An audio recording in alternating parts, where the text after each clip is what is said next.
নমস্কার, আপনাদের সবাইকে আমার একটা নতুন ব্লগে স্বাগত জানাই। আজ অনেকদিন পর আপনাদের সাথে আলাপ। আশা করি আপনারা সবাই খুব ভালো আছেন আর সুস্থ আছেন। এখন আমি আর দিদির বাড়ি থেকে যাচ্ছি এখন বাড়িতে সবাই রয়েছে। আর তোমরা জানো বাড়িতে যাওয়ার কারণটা, আর একটু পরে তোমরা আরও ভালোভাবে জেনে যাবে।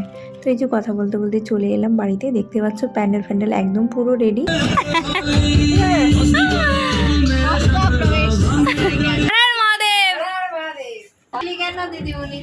ফোন কাটছিলাম যে আসছিলাম সারপ্রাইজ দেবো, তাই জন্য ফোন কাটছিলাম। আর জামাইকে এখন ফোন করেছি।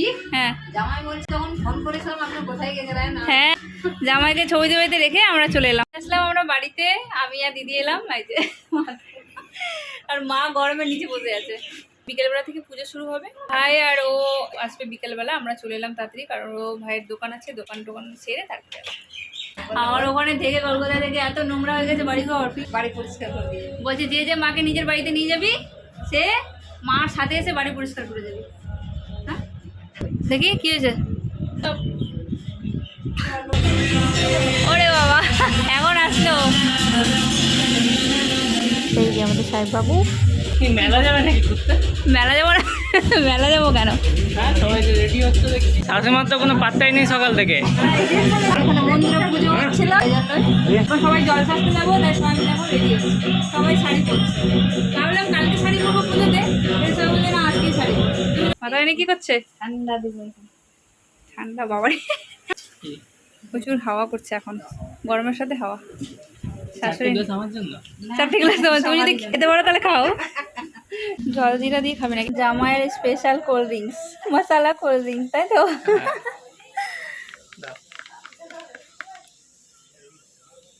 ভালো লাগছে। বাজে ওই বিকেল 4টে মতো, আর সবাই মিলে রেডি হয়ে বেরিয়ে পড়লাম বাবার জল শাস্তি। এখানে মন্দিরে প্রণাম জানিয়ে সবাই একে একে বেরিয়ে পড়লাম। সবাই কলস নেবে না, ওই 5-7টা কলস মতো রয়েছে। এবারে কাকিমার কলসটা আমাকে দিয়েছে। এবারে যে যার মতো করে কালারের শাড়ি পরে নিয়েছে। প্রথমবার যেই বছর পুজো হয় সেই বছরের থিম ছিল ইয়েলো, রেড আর ব্লু, এই 3 কালারেরই শাড়ি পরতে হবে। যেমন এই বছরে সেরকম সিস্টেম নেই, তবে যে যার মতো করে শাড়ি পরেছে। আর আমি আর দিদি চেষ্টা করেছি রেড আর হোয়াইটের মধ্যে শাড়ি পরে। আর আপনারা এখানে যতজনকে দেখতে পাচ্ছেন তার কিন্তু 60 to 70% কিন্তু বাড়ির ফ্যামিলি, বাকি 30% রয়েছে পাড়ার সবাই। তো চলো, দেখতে পাচ্ছ সবাই মিলে বেরিয়ে পড়েছি।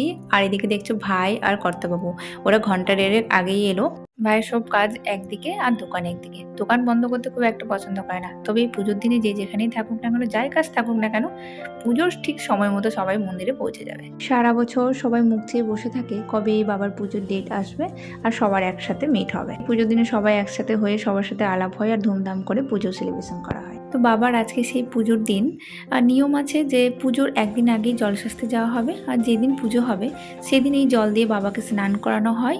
আর এই সকাল থেকেই পুজো শুরু হয়ে যায়। সকাল থেকে ওই বিকেল 5টে 5:30 পর্যন্ত পুজো চলতে থাকে।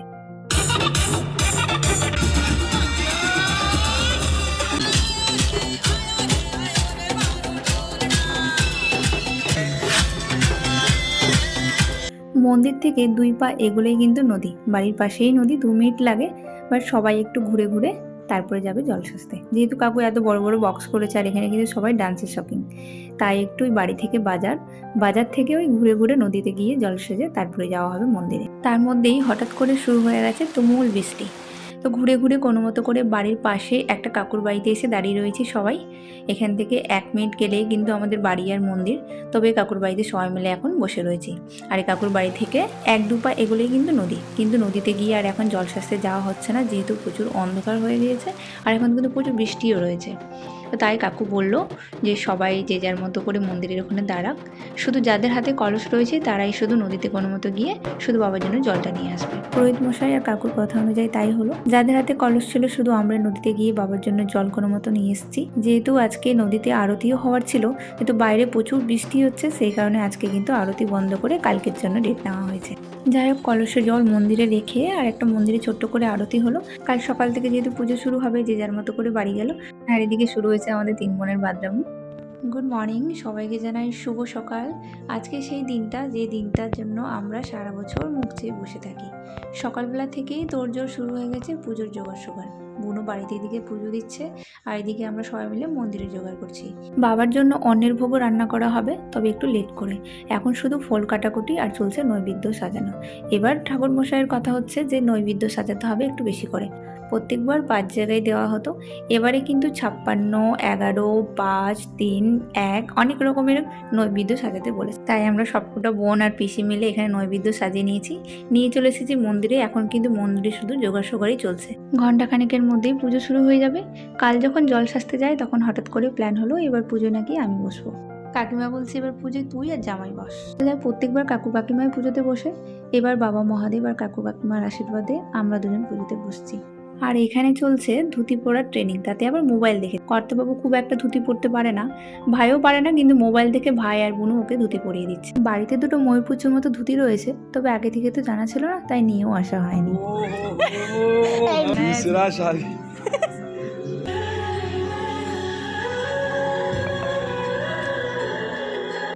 যাই হোক, কোনো মতো করে ধুতি পরা হয়ে গেছে আর এখানে শালাশালিরা মিলেও টাঙ্গিচাই করছে। চলে এসেছি মন্দিরে, এখন থেকেই শুরু হবে পুজো। এখন প্রথমেই বসতে হবে সংকল্পে, তাই আরও কি করতে হবে না করতে হবে সমস্ত কিছু পুরোহিত মশাই আমাদের এখানে বুঝিয়ে দিচ্ছে। প্রতি বছর বাবার পুজোর জন্য কলকাতা থেকে 2 জন পুরোহিত মশাই আসেন, এবারে 2 জনে এসছে, তবে ওই একজন পুরোহিত মশাইয়ের জায়গায় অন্য একজনকে নিয়ে আসা হয়েছে। যাই হোক, পুজোর এখন জোগাড় চলছে। এবারে শুরু হয়ে গেছে আমাদের সংকল্প। বাবাকে প্রণাম জানিয়ে বসে পড়েছি পুজোতে, কাকু আর আমরা 2 জনে।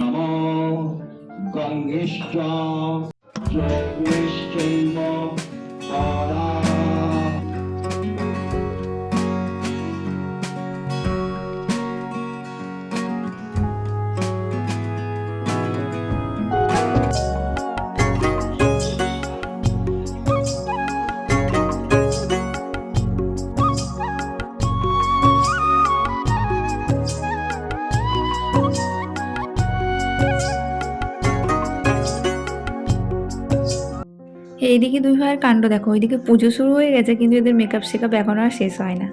যাই হোক, প্রত্যেকবার পুজোতে 108টা মাটির প্রদীপ জ্বালানো হয়, তো এখানে সবাই মিলে সেটাই রেডি করছে। যতজন সদস্য রয়েছে 1-2 করে প্রদীপ জ্বালানোর সুযোগ সবাই পায়। সবাই মিলে বসে এখন পুজো দেখছে। চলছে আমাদের এখন জোরদার পুজো, আর পাশে রান্না বান্নাও চলছে, যেহেতু আর ঘন্টা 1.5 পর থেকে খাওয়া দাওয়া শুরু হয়ে যাবে, সবাই আসতে শুরু করবে একে খাওয়ার জন্য।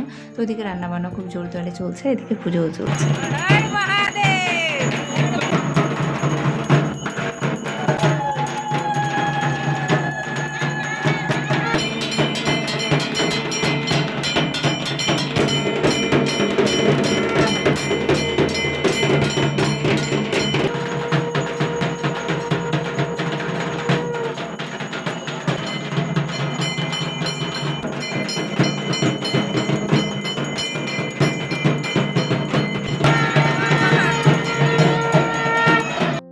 বাজে এখন ওই 1:30 মতো, পুজো প্রায় হাফ কমপ্লিট। এখন সবাই অঞ্জলি দেওয়ার জন্য দাঁড়িয়ে রয়েছি। অনেকে যেহেতু উপোস ছিল বাড়িতে, তো সবার অঞ্জলি হয়ে গিয়েছে।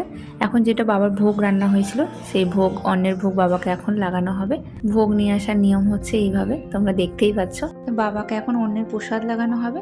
বাবাকে প্রসাদ লাগানোর পরেই সবাই খাওয়া দাওয়া শুরু করতে পারবে, তারপরেই শুরু হবে আমাদের যজ্ঞ। এদিকে বাবার প্রসাদে রান্না হয়েছে পায়েস, সুজি, ভাত, 5 রকমের ভাজা, ডাল, সবজি, লুচি আর হয়েছে ক্ষীর। আর এদিকে ফলের ভোগ তো আগে থেকেই লাগানো হয়েছিল। একজন পুজো হাফ কমপ্লিট, যজ্ঞ বাকি। এখন খাচ্ছে জল, নাকি শরবত খাচ্ছ? চিনি জল শুধু, লেবু দেয়নি মা, ভয়ে সকাল। হ্যাঁ, সকাল থেকে খালি পেটে আছো তো, তাই মা তোমায় লেবু দিচ্ছে না। বাজে এখন 2:30 মতো, আর পুজো হাফ হয়ে রয়েছে, যজ্ঞ এখনও বাকি। এখন অন্যের প্রসাদ লেগেছে বাবাকে, আর এখন সবাই খাওয়া দাওয়া করছে। 2টো থেকে খাওয়া দাওয়া শুরু হয়ে গিয়েছে, লোকজন আসতে শুরু করেছে। আর কাকু, কর্তাবাবু আর আমরা 3 জন বাদে এখন সবাই খেতে পারবে। তো খাওয়া দাওয়া শুরু হয়ে গেছে। আর মেনুতে আজকে কী রয়েছে আমি এখনও জানি না, কারণ দেখিনি। ওই 4-5টার সময় আমরা খেতে পাবো হয়তো। এদিকে সবাই খাওয়া দাওয়া শুরু করে দিয়েছে, যেহেতু টাইম অনেকটাই হয়ে গেছে, বাজে এখন 2:30। প্রত্যেকবার পুজোতে 2-2:30 বেজেই যায় খাওয়া শুরু হতে হতে। বাড়ির সকলে মিলে খাওয়াচ্ছে, রান্নার লোক আছে, কিন্তু প্রত্যেকবার বাড়ির সকলে মিলে খাওয়া দাওয়া করাই। এদিকে বোনুরাও বসে গিয়েছে, যেহেতু এখন 2:30 মতো বাজে। কয়েকজন বাদে বাড়ির সকলে মিলে খেতে পারে, পুরোহিত মশাই বলে দিয়েছেন। দাও খাওয়াচ্ছে, দাও খাওয়াচ্ছে, ঠিক বলেছিস। দাও দিচ্ছে পনিরের তরকারি, আলু ভুজিয়া, পাঁপড়, মিক্স সবজি, ডাল, রাইস, আরও কিছু আছে হয়তো, আসছে। খাওয়া শুরু কর। তুমি আবার কি করতে এলে? দেখতে আসলো কি খাবার আছে, দেখতে আসলো কি খাবার। তোমার শাশুড়ি খাওয়াচ্ছে। বাড়ির সকলে মিলে এখন খাওয়া দাওয়া করাতে ব্যস্ত। এদিকে দেখো কাকু লেগে পড়েছে। আর কর্তাবাবু খিদে সহ্য করতে একদম পারে না, আজকে সকাল থেকে উপোস রয়েছে, শুধু ঘোরাঘুরি করছে কখন আবার খাওয়ার টাইম হবে। যাই হোক, এখনও যজ্ঞ বাকি রয়েছে, তাই জন্য এখন লেট হবে আমাদের খেতে। অন্নভোগের পর আমাদের বাকি পুজোও শুরু হয়ে গেছে। আমরা চলে এসেছি পাশে এখানে গ্রাম পুজো করতে। এটা হচ্ছে ভগবান নরসিংহদেবের মন্দির, যেটা হচ্ছে বিষ্ণু ভগবানের একটা অবতার, সেই রূপে এখানে ভগবানকে পুজো দেওয়া হয়। তো যেহেতু আর 1 থেকে 1.5 মাস পরে গ্রাম পুজো রয়েছে, তাই জন্য পুরনো প্রতিমাকে বিসর্জন দিয়েছে। এই থানে থেকেই প্রতিমা তৈরি হয়, তাই থানটা আগে থেকেই পরিষ্কার করে দেওয়া হয়েছে। এই প্রতিমা এতটাই বড় হয় যে বাইরে থেকে তৈরি করে নিয়ে আসাটা সম্ভব হবে না, তাই এখানে থানে রেখেই ঠাকুরকে বানানো হয়। অনেকে আবার ভগবানের এই রূপ দেখে চিনতে পারে না, বলে নাকি এটা কি ঠাকুর। যাই হোক, আমার কাছে একটা ফটো ছিল, আমি সেটা তোমাদের সামনে তুলে ধরলাম। তো গ্রাম পুজো আমাদের এখানে হয়ে গিয়েছে, মন্দিরে এসে এখন আরতি চলছে। আরতির পরেই শুরু হবে আমাদের যজ্ঞ।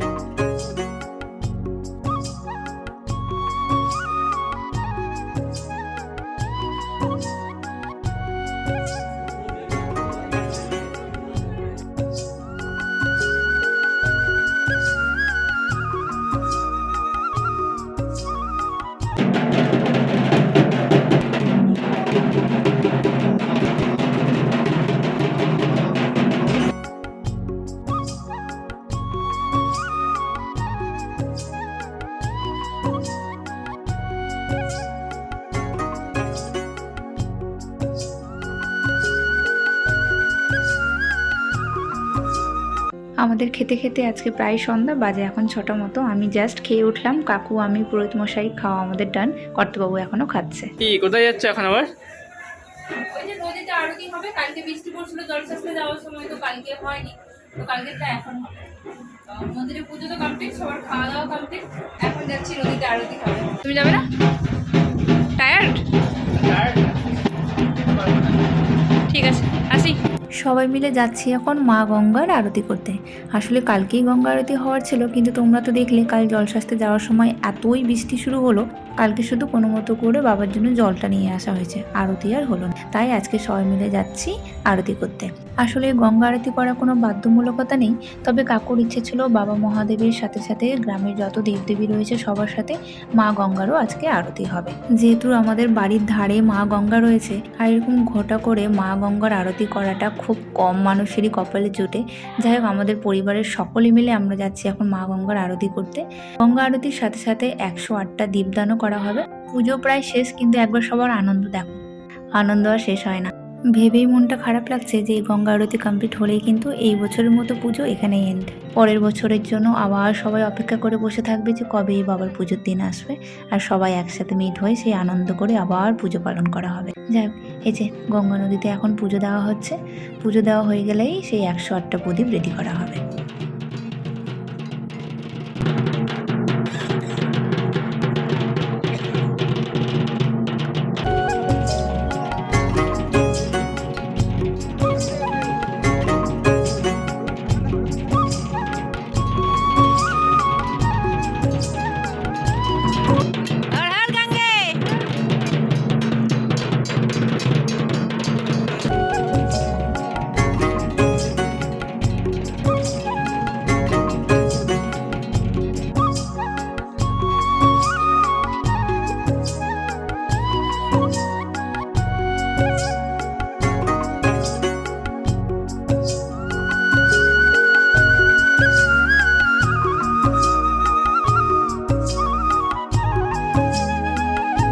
আরতি করার পর এখানে 108টা ক্যান্ডেল রেডি করা হচ্ছে। হালকা যে সোলার বাটিগুলো হয়, সেই বাটিগুলোর মধ্যে হালকা ক্যান্ডেল দেওয়া হচ্ছে। এখানে প্রথম দীপদান কাকু করেছে, তারপর পরিবারের সকলে যতজন এখানে রয়েছে সবাই একটা দুটো করে দীপদান করছে। সবগুলো দীপ যখন একসাথে ভাসছে এত অসাধারণ লাগছে দেখতে, এটা তোমরা নিজেরাও দেখতে পাচ্ছ।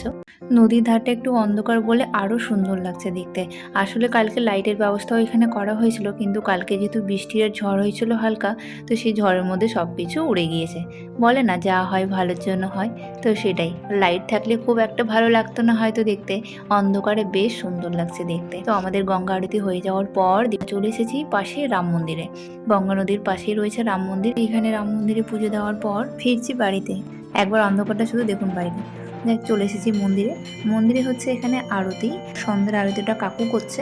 আর বাইরে দেখছো প্রচুর ধোঁয়া। এই হচ্ছে ধুনুচি ডান্স হবে, তাই জন্য দুটো ধুনুচি এখানে রেডি করা হয়েছে। যারা যারা ধুনুচি ডান্স করবে সবাই এখানে রেডি হয়ে গেছে। ঢাক সকাল থেকেই রয়েছে বাড়িতে, সবাই খাচ্ছে এখানে বসে চা। সবাই হয়তো ধুনুচি ডান্স করবে না, কেউ কেউ করবে। ধুনুচি ডান্স দেখার জন্য সবাই বসে গিয়েছে। আর আমি ফাইনালি সকাল থেকে যে শাড়িটা পরেছিলাম এখন চেঞ্জ করে যে সবার সাথে বসে এখন আড্ডা মারছি।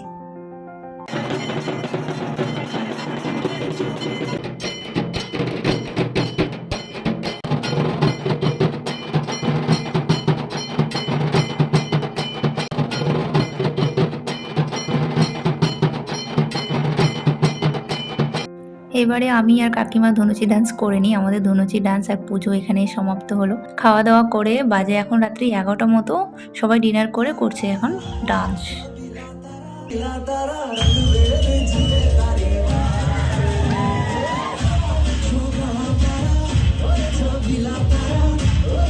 সকাল থেকে নিয়ে রাত্রি পর্যন্ত দিনটা এত সুন্দর কেটেছে যে ভোলার মতো না। আবার এই দিনটার জন্য পুরো বছর অপেক্ষা করে থাকতে হবে। যাই হোক, এই অবধি যদি তোমরা ব্লগটা দেখে থাকো আশা করি ভালো লেগেছে। ভালো লাগলে একটা লাইক করে দিও, শেয়ার করে দিও। সবাই সুস্থ থেকো, ভালো থেকো। দেখা হবে পরে একটা ব্লগে। টাটা।